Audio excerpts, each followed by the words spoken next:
Assembly हर सूरत मुद्दत पूरी करेगी। इत्तेहादी हुकूमत का बड़ा ऐलान। इंतखाबी इस्लाहात का अमल जल्द अज जल्द मुकम्मल करने पर इत्तफाक। सुप्रीम कोर्ट के फैसले के बाद पंजाब में मुमकिन सियासी बहरान से निपटने के लिए तैयार है। वज़ीर-ए-आज़म शहबाज शरीफ की ज़ेर सदारत हुकूमती इत्तेहादियों की अहम बैठक में शुरका का आज़्म। इत्तेहादियों ने कहा कि सुप्रीम कोर्ट के फैसले पर फौरी कानूनी राय ली जाए। हुकूमत के साथ हैं, हर फैसले में साथ खड़े होंगे। वज़ीर-ए-आज़म को यकीन दहानी कराते हैं। मईशत के इस्तेहकाम के लिए फौरी इक़दामात को भी इत्तेहादियों ने नागुज़ीर करार दे दिया।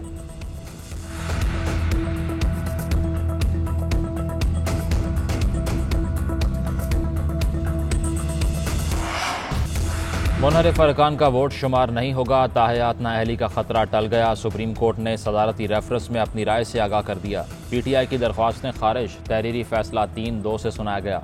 Chief justice justice Muneeb Akhtar और जस्टिस एजाजुल एहसन ने अक्सरियती राय दी, जिसकी रूह से आर्टिकल 63A अलग नहीं पढ़ा जा सकता।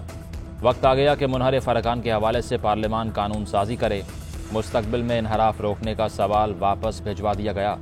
अदालत के मुताबिक 63A की रूह ही यही है कि अरकान को मुनहरिफ होने से रोका जाए। इनहराफ करना सियासत के लिए कैंसर है। सियासी जमातें जमहूरी निज़ाम की बुनियाद हैं। जस्टिस मज़हर आलम और जस्टिस मंदोखेल का खिलाफी नोट। लिखा, किसी रुकन के इनहराफ पर इलेक्शन कमीशन पार्टी सरबराह के डिक्लेरेशन के मुताबिक डी सीट करता है। आर्टिकल 63A में डी सीट के बाद रुकन के पास सुप्रीम कोर्ट से रुजू का ऑप्शन मौजूद है। इससे ज़्यादा तशरीह आईन पाकिस्तान दोबारा लिखने के मुतरादिफ होगी।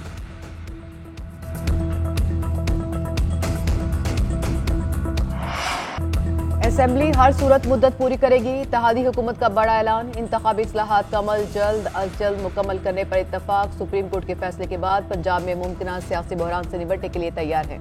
वज़ीर-ए-आज़म शहबाज शरीफ की ज़ेर सदारत हुकूमती इत्तेहादियों की अहम बैठक में शुरका का आज़्म। इत्तेहादियों ने कहा कि सुप्रीम कोर्ट के फैसले पर फौरी कानूनी राय ली जाए। हुकूमत के साथ हैं, हर फैसले में साथ खड़े होंगे। वज़ीर-ए-आज़म को यकीन दहानी कराते हैं। मईशत के इस्तेहकाम के लिए फौरी इक़दामात को भी इत्तेहादियों ने नागुज़ीर करार दे दिया।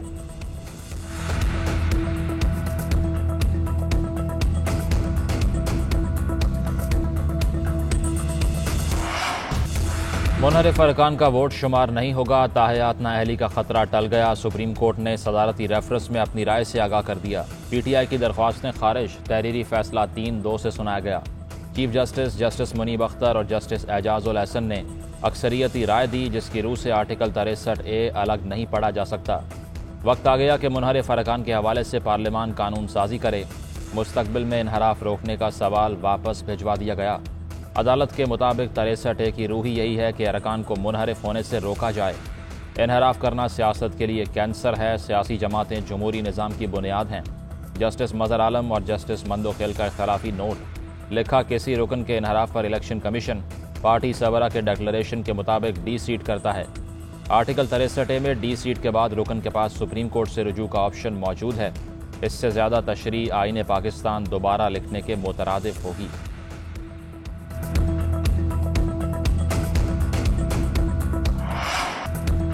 इमरान खान सदारती रेफरेंस पर राय के बाद सुप्रीम कोर्ट के शुक्रगुजार। कहते हैं, हमजा और शहबाज शरीफ ने अचकल से लड़ाई हुई थी। अब इनके जाने के बाद चिकन के रेट्स भी कम हो जाएंगे। पेट्रोल डीजल की कीमतें बढ़ने लगी हैं। जिधर से इनकी हुकूमत बनी, उन्हीं का हुक्म है कि पेट्रोल महंगा किया जाए। इंपोर्टेड हुकूमत बहुत खौफजदा है। महंगाई के रिकॉर्ड टूट चुके। डॉलर काबू में नहीं आ रहा। स्टॉक मार्केट गिर गई। आज नून लीग के मुकाबले में जरदारी वाकई ही भारी है। ये कैसा आदमी है जो मजे कर रहा है। गालियां नून लीग को पड़ रही हैं और ये लुत्फ उठा रहा है।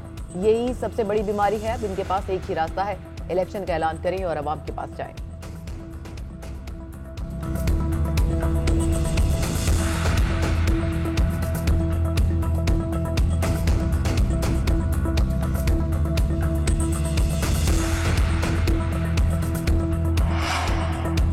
क्या तख्ते पंजाब लरसने लगा। अदालत उज़्मा के फैसले के बाद हमजा शहबाज ने तयशुदा प्रेस कॉन्फ्रेंस मनसूख कर दी।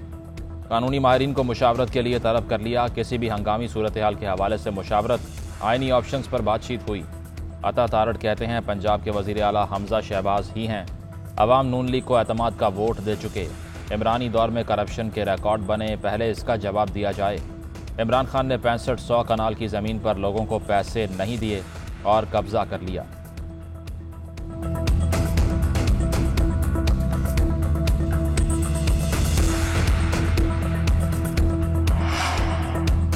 मुनहरिफ अरकान पंजाब असेंबली का मुस्तकबिल क्या होगा। नजरें इलेक्शन कमीशन पर मरकूज। मुनहरिफ अरकान पंजाब असेंबली के खिलाफ नाअहली रेफरेंस पर इलेक्शन कमीशन ने फैसला महफूज कर लिया, आज सुनाए जाने का इम्कान।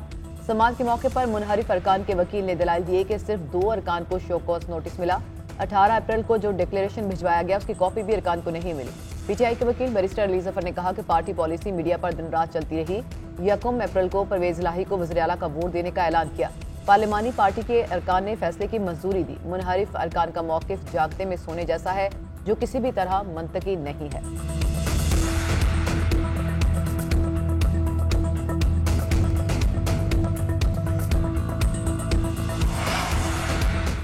पाकिस्तान के IMF के साथ मुज़ाकरात आज से दोहा में शुरू होंगे, 25 मई तक जारी रहेंगे। मुज़ाकरात में 7वें जायज़ा मिशन को कामयाबी से मुकम्मल करने पर बातचीत की जाएगी। फ्यूल सब्सिडीज़ ख़त्म करने की शर्त का जायज़ा लिया जाएगा। बिजली और गैस की कीमतों, आइंदा बजट के टैक्स अहदाफ पर गौर किया जाएगा। IMF की शर्त मानने पर $96 करोड़ की किस्त मिलेगी।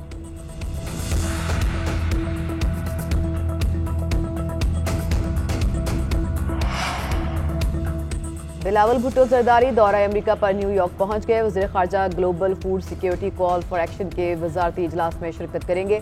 वज़ीर ख़ारजा बैनुल-अक़वामी अमन और सलामती की बहाली, तनाज़ात और खुराक की हिफाजत पर सलामती कौंसिल की खुली बहस में भी शिरकत करेंगे। वज़ीर ख़ारजा की अक़वाम मुत्तहिदा के सदर और सेक्रेटरी जनरल से भी मुलाकातें तय।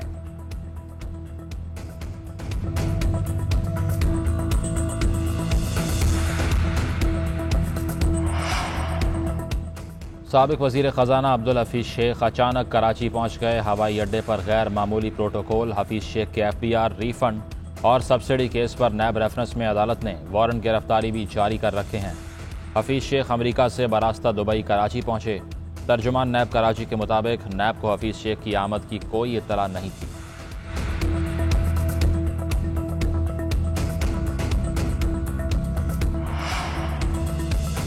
हुकूमत का टेक्निकल तरीके से चेयरमैन नैब जावेद इकबाल को ओहदे से हटाने का फैसला। 2 जून को नैब तरमीमी ऑर्डिनेंस की मियाद खत्म हो रही है। नैब तरमीमी ऑर्डिनेंस में मौजूदा चेयरमैन नैब को अगले चेयरमैन की तैनाती तक काम जारी रखने की शिक शामिल की गई थी। ऑर्डिनेंस खत्म हो जाएगा तो मौजूदा चेयरमैन नैब अपने ओहदे पर बरकरार नहीं रह सकेंगे। वज़ीर कानून कहते हैं कि नैब ऑर्डिनेंस के बाद मौजूदा चेयरमैन गैर फाल हो जाएंगे। बाहमी मुशावरत से नया चेयरमैन लगाया जाएगा।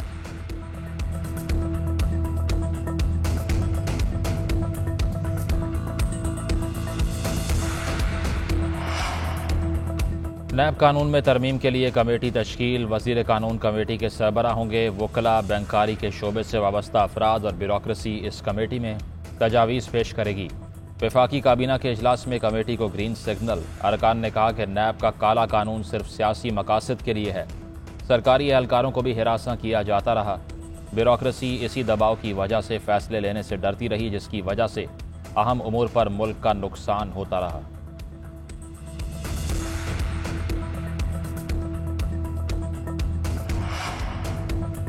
पहले इस्लाहत फिर इंतखाबात होंगे। हमारे पास सदर के मुआखज़े के लिए 2/3 अक्सरियत नहीं। मौलाना फजलुर रहमान कहते हैं असूल की बात है कि अगर सूबा खैबर पख्तूनख्वा और सिंध का गवर्नर मुस्ताफी हो जाता है तो फिर सदर को भी चले जाना चाहिए।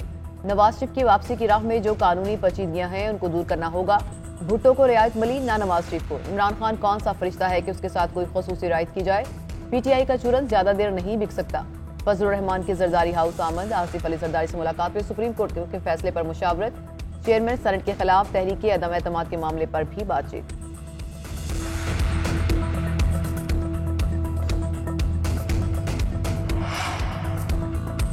Army chief general Qamar Javed Bajwa का मुत्तहिदा अरब अमारात का दौरा। सदर UAE शेख मोहम्मद बिन ज़ायद अल नायान ने आर्मी चीफ का इस्तकबाल किया। जनरल कमर जावेद बाजवा ने शेख खलीफा बिन ज़ायद अल नायान की वफ़ात पर ताज़ियत की। मरहूम शेख खलीफा बिन ज़ायद अल नायान के दर्जात बुलंदी की दुआ भी की।